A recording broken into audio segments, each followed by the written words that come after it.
दोस्तों नमस्कार। दोस्तों हम नागपुर में हैं और हमारे पीछे आरएसएस का हेडक्वार्टर है।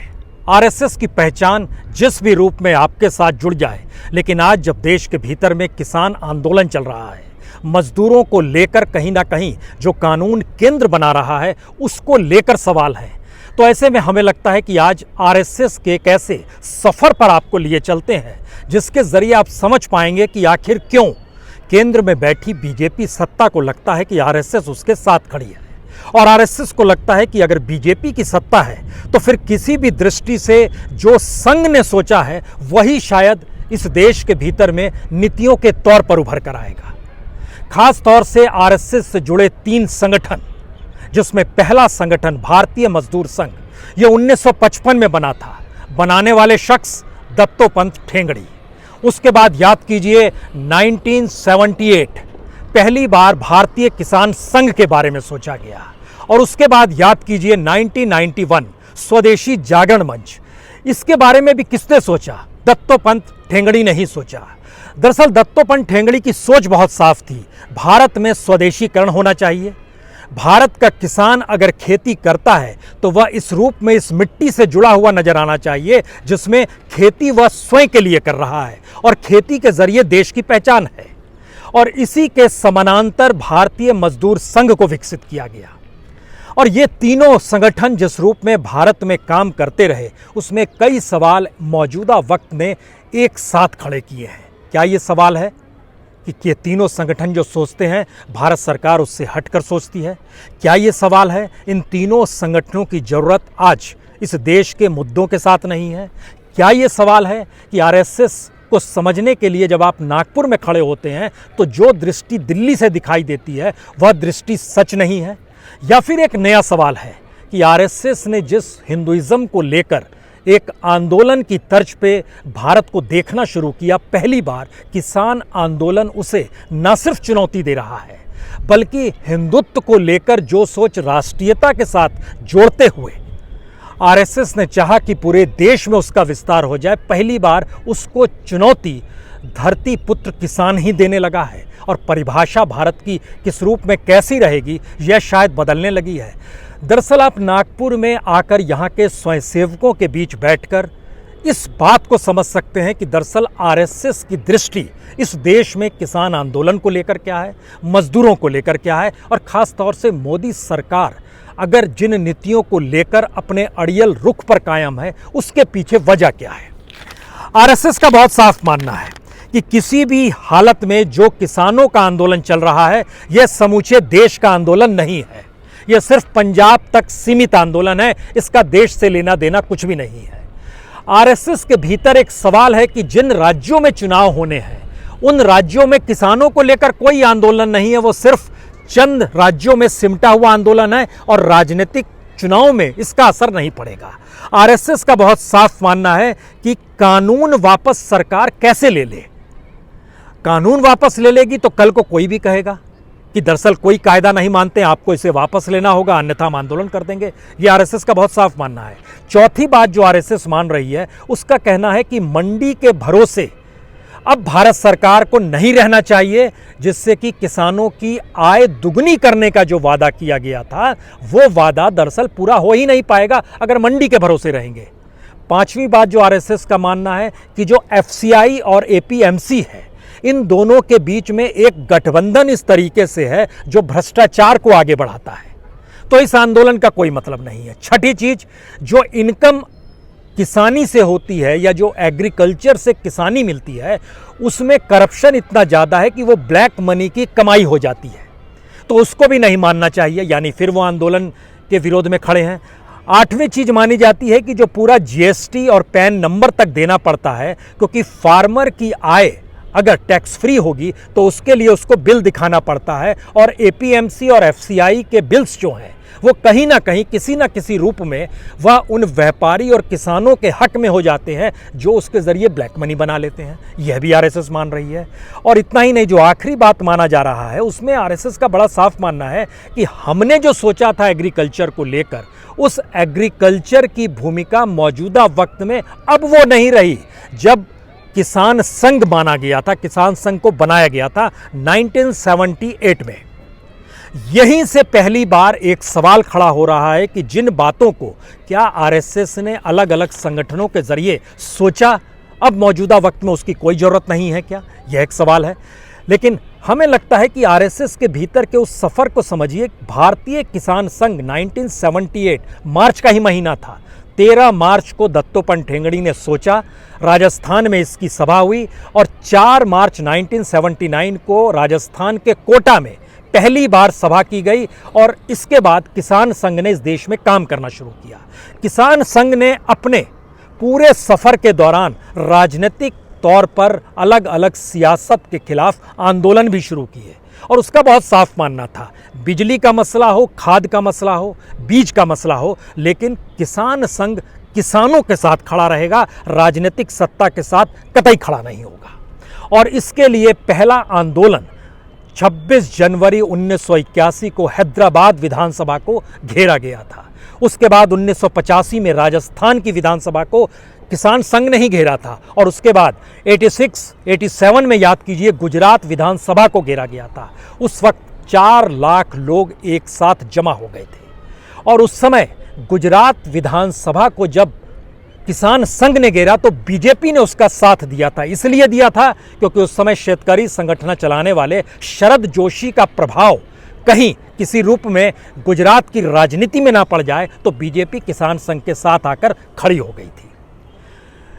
99 में हस्तिनापुर में भी आंदोलन किसान संघ ने किया था और 2003 में जब गुजरात के मुख्यमंत्री नरेंद्र मोदी थे और बिजली की कीमत उन्होंने बढ़ाई थी, उस वक्त भी किसान संघ ने आंदोलन किया था।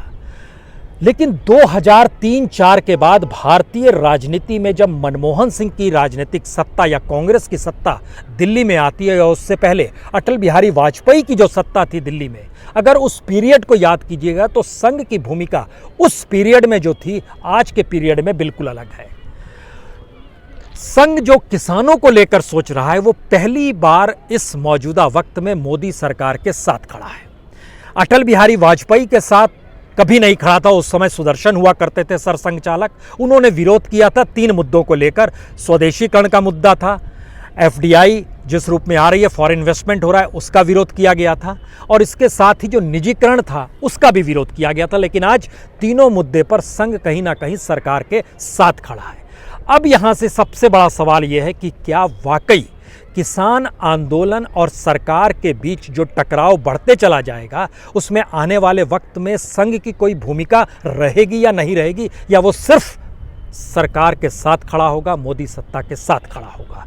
और यहीं पर असल पेंच आप नागपुर में आकर ही समझ सकते हैं।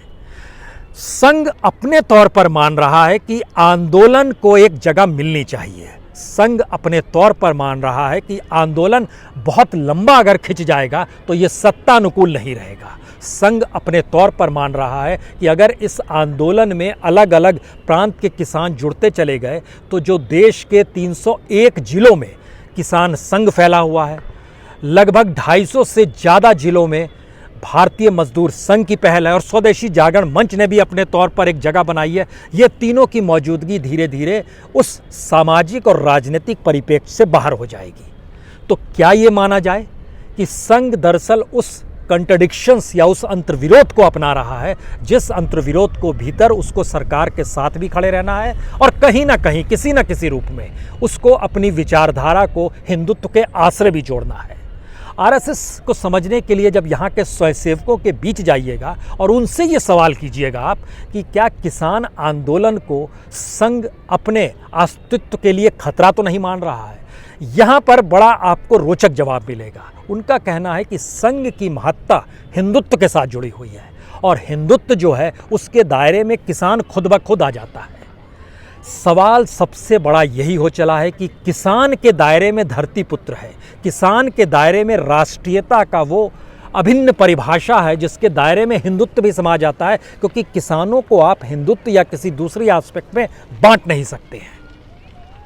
तो क्या ये माना जाए कि आरएसएस उस कंट्रडिक्शंस को जी रहा है जिस कंट्रडिक्शंस को लेकर कभी उसने सोचा नहीं था कि हिंदुत्व को चुनौती देने के लिए हिंदुत्व वर्सेस हिंदुत्व की परिस्थिति आरएसएस के काउंटर में किसान के आंदोलन इस देश में खड़ा कर देंगे? यह सवाल आपको नागपुर में आकर ही समझ में आ सकता है। लेकिन यहाँ से तकरीबन 7 या 8 किलोमीटर कहिए, वहाँ पर बाबा साहब अम्बेडकर ने जहाँ धम्म परिवर्तन किया था वह जगह भी है। जब आप वहाँ पर जाते हैं और वहाँ पर मौजूद दलितों के बीच इस सवाल को उठाते हैं तो उनके सवाल बहुत साफ होते हैं।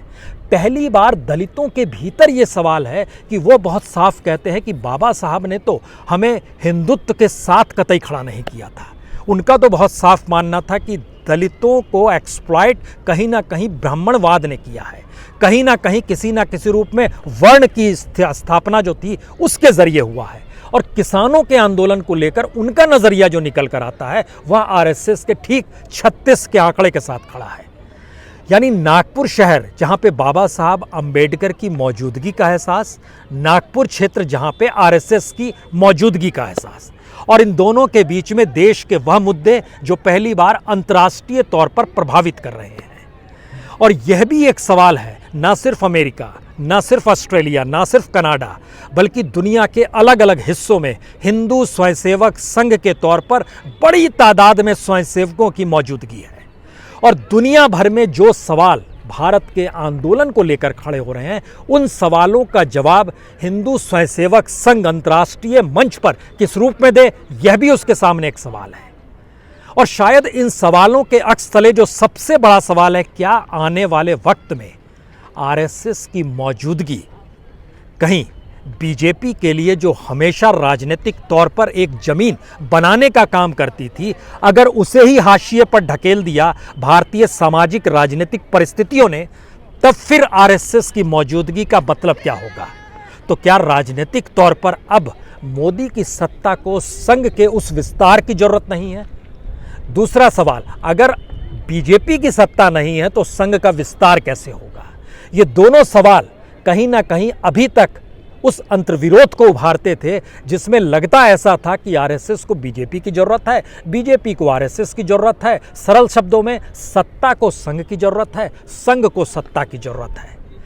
लेकिन यह सोच अगर हेडगेवार के दौर से निकलकर आप लगातार गुरु गोलवलकर के दौर में आइएगा या फिर आप रज्जू भैया के दौर में आइएगा। रज्जू भैया वो शख्स थे जिन्होंने हस्तिनापुर आंदोलन के वक्त खुद, जब वह राष्ट्रीय स्वयंसेवक संघ के सर्वोसर्वा थे, उस समय उन्होंने जो संबोधन दिया था उसमें किसानों के हित को लेकर 2 बातें कही थी।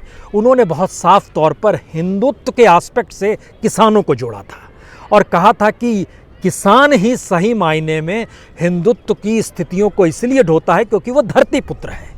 और अगर किसानों के भीतर अब ये सवाल निकल कर आ रहा है कि हमें तो अपनी मौजूदगी का एहसास भारत माता की ज़मीन के साथ जुड़कर राजनीतिक सत्ता से टकराने का है, तब आरएसएस का पासा किस तरफ झुकेगा, यह भी एक सवाल है।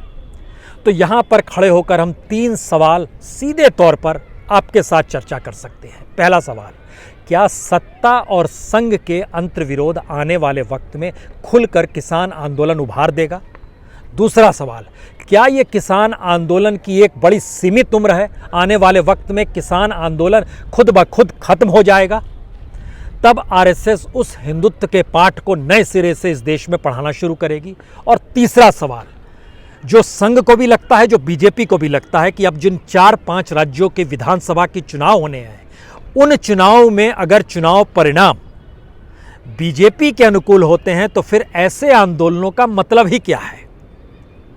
लेकिन इन 3 सवालों से इतर जो आखिरी सवाल है, संघ ने कभी खुद को राजनीतिक संगठन नहीं किया, सामाजिक और सांस्कृतिक संगठन कहा। और पहली बार सामाजिक और सांस्कृतिक समझ को लेकर ही किसान की पंचायतों में और महापंचायतों में सवाल खड़े हो रहे हैं। और शायद ये ऐसा सवाल है जिस सवाल का जवाब दे पाने की स्थिति में स्वयंसेवक भी नहीं है, जिसका जवाब आपको नागपुर की ज़मीन पर भी नहीं मिलेगा, जिसका जवाब आपको दिल्ली के राजनीतिक गलियारों में भी जो स्वयंसेवक सत्ता के साथ मंत्री पद के तौर पर खड़े हैं उनके बीच भी नहीं मिलेगा और प्रचारकों में भी नहीं मिलेगा। यह आने वाले वक्त में आंदोलन किस रूप में बड़ा होता है या संघ काउंटर में जिन परिस्थितियों को लेकर जी रहा है वह मजबूत होते हैं, उसके बीच का ये टकराव है। और टकराव भी नहीं है, शायद ये राजनीतिक सत्ता की जीत हार से जुड़ा है, शायद ये किसानों के आंदोलन के लंबे समय तक चलने या उसके बीच में ही टूट जाने की परिस्थितियों से जुड़ा है, और शायद ये स्वयंसेवक अपने तौर पर देश के अलग अलग हिस्सों में इस बात को लगातार समझा रहे हैं कि दरअसल ये आंदोलन किसानों का नहीं है, इसके पीछे पंजाब है और इसके साथ कहीं ना कहीं खालिस्तान जुड़ा हुआ है। और ये स्वयंसेवकों का पाठ देश भर में अलग अलग प्रांतों में जहाँ जहाँ उनका प्रभाव है वह किस रूप में बता रहे हैं, यह भी नागपुर आकर आप समझ भी सकते हैं और जान भी सकते हैं, क्योंकि वह हर जगह इस बात को कहते हैं कि इंटेलिजेंस की पूरी जानकारी है कि इस आंदोलन के पीछे कौन से तत्व हैं और अंतर्राष्ट्रीय तौर पर भारत को डिरेल करने की सोच है। ये आप नागपुर के स्वयंसेवकों के बीच बैठकर महसूस कर सकते हैं। इसका वो बहुत साफ तौर पर चित्रण करते हैं। लेकिन एक हिस्टोरिक पर्सपेक्टिव में जब आप भारत की राजनीतिक, सामाजिक और आर्थिक परिस्थितियों के दायरे में आएंगे तो आखिर में एक बात जहन में रखिए, 1925 में बना है राष्ट्रीय स्वयंसेवक संघ, जिसे हेडगेवार ने बनाया था, 2021 में भागवत के स्वयंसेवक संघ में बड़ा अंतर आ चुका है। मुद्दे बदल गए, इशू बदल गए, इश्यूज़ को परिभाषित जो किया गया था उसके तौर तरीके बदल गए और संघ के भीतर खड़ा हुआ युवा स्वयंसेवक हो या बुजुर्ग स्वयंसेवक हो, उसके बीच की धारणा भी इस देश को लेकर आगे में सत्ता के साथ विचारधारा के तौर पर खड़ी हुई है, यानी माइनस सत्ता वह भी सोचने को तैयार नहीं है। तो सवाल यही है, संघ की ज़रूरत सत्ता है और सत्ता को संघ के अपने सामाजिक विस्तार की ज़रूरत अब सत्ता को बनाए रखने से ज़्यादा सत्ता को टिकाए रखने के लिए उसके नियम कायदों की है। नागपुर की यह परिस्थिति बिल्कुल दिल्ली से हटकर है। दिल्ली की सीमा पर, चाहे वो गाजीपुर हो, चाहे सिंधु बॉर्डर हो, चाहे टिकरी बॉर्डर हो, चाहे शाहजहांपुर बॉर्डर हो, उन जगहों पर जो भी सोच या किसान आंदोलन से जुड़े नेताओं की जो भी सोच हो, एक सोच उनको ज़रूर साफ रखनी चाहिए कि आरएसएस पूरी तरीके से सरकार के साथ खड़ा है। आरएसएस खड़ा ही नहीं है बल्कि विस्तार दे रहा है मोदी सरकार की सत्ता और सोच को। सवाल यही है कि किसानों के भीतर जो संघ से प्रभावित लोग अभी तक अलग अलग गांव में थे, क्योंकि लगभग 11,000 गांव का जिक्र किसान संघ कहता है कि हमारी पहुंच और पकड़ है, उसमें हरियाणा के गांव भी आते हैं, उसमें उत्तर प्रदेश के गांव आते हैं, राजस्थान के गांव आते हैं, मध्य प्रदेश के गांव आते हैं। तो सवाल यही है कि किसान आने वाले वक्त में किन परिस्थितियों का सामना करेगा, यह एक उसकी बेसिक तस्वीर है और इस तस्वीर का असल हिस्सा हमें लगता है आपको दिल्ली के राजनीतिक गलियारे में जाकर समझ सकते हैं। तो आखिरी बात, जब आप नागपुर में खड़े हैं तो स्वयंसेवकों की समझ को आपको सामने रखना होगा और उससे हटकर यहाँ पर कोई अंतर्विरोध पहली बार नजर आया कि मोदी सत्ता को लेकर संघ के भीतर बिल्कुल नहीं है। लेकिन एक सवाल वह बुजुर्ग उठा रहे हैं जो भैया जी जोशी के उस दौर के रहे हुए हैं। उनका कहना है कि संघ की जो हिंदुत्व की सोच थी उसके सामने शायद धरती पुत्रों के आंदोलन ने कुछ सवाल तो खड़े किए ही हैं। बहुत बहुत शुक्रिया, बहुत बहुत शुक्रिया।